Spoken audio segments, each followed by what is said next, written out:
10 वर्षाच्या मुलाने वाचवला करोडपतीचा जीव, पण पुढे जे घडले ते हादरवून टाकणार होतं. पुण्यातील कोरेगाव पार्कमधील एका आलिशान बंगल्यातील ही सत्यासारखी वाटणारी कथा आहे. रणजित देशमुख पुण्यातील एक प्रसिद्ध बिल्डर. मेहनतीच्या जोरावर त्यांनी कोट्यावधीचं साम्राज्य उभं केलं होतं. एका महत्त्वाच्या व्यावसायिक बैठकीसाठी ते सकाळी घराबाहेर पडले होते. त्यांची पत्नी विशाखाने हसत त्यांना ऑल द बेस्ट म्हणत निरोप दिला.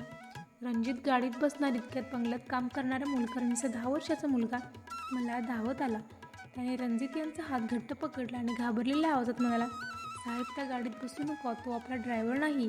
रणजित क्षणभर थबकले. त्यांनी नीट पाहिले तर ड्रायव्हरच्या हातात नेहमीच असणारा चांदीचा कडा दिसत नव्हता. त्यांना काहीतरी संशय आला. ते मल्हारला बाजूला घेऊन गेले आणि विचारलं, तुला कसं माहीत आहे? मल्हार थरथरत म्हणाला, काल रात्री मी पाणी प्यायला उठलो होतो तेव्हा मी विशाखा मॅडम आणि एका अनोळखी माणसाचं बोलणं ऐकलं. ते तुमच्या अपघाताचा प्लॅन करत होते. रणजितच्या पायाखालची जमीन सरकली. मल्हारने पुढे आपल्या खिशातून एक जुना मोबाईल काढला आणि म्हणाला, साहेब, मी ते सगळं रेकॉर्ड केले. रणजितने रेकॉर्डिंग सुरू केलं. त्यात विशाखाचा स्पष्ट आवाज ऐकू येत होता, उद्या सकाळी अपघात नैसर्गिक दिसला पाहिजे. मला 50 कोटीच्या विम्याचे पैसे कोणत्याही अडचणीशिवाय मिळाले पाहिजेत. हे ऐकताच रणजित हादरले. त्या पत्नीवर त्यांनी जीवापड प्रेम केले होते तीच पत्नी मृत्यूचा कट रचत होती. पण रणजितने स्वतःवर नियंत्रण ठेवलं. ते परत घरात गेले आणि विशाखाला काही संशय येऊ न देता एक फाईल विसरलं असं सांगून ते वर गेले. तिथून त्यांनी आपल्या विश्वासू ड्रायव्हर तुकारामला फोन केला. तेव्हा समजलं की त्यालाही खोटा निरोप देऊन सुट्टीवर पाठवण्यात आलं होतं.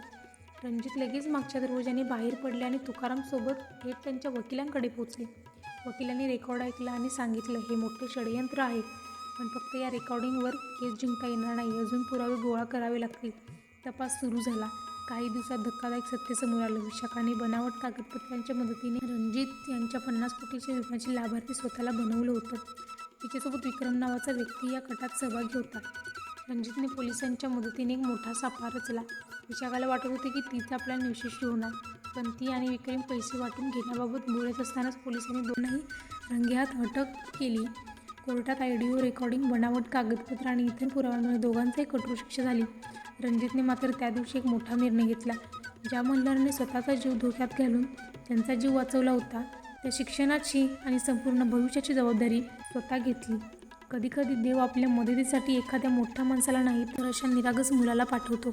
जर कधी कथा आवडली असेल तर या व्हिडिओला लाईक करा, चॅनलला सबस्क्राईब करा आणि कमेंटमध्ये नक्की सांगा, पैशासाठी स्वतःच्या माणसाची विश्वासघात करणाऱ्या कोणत्याही शिक्षा मिळायलाच हवी.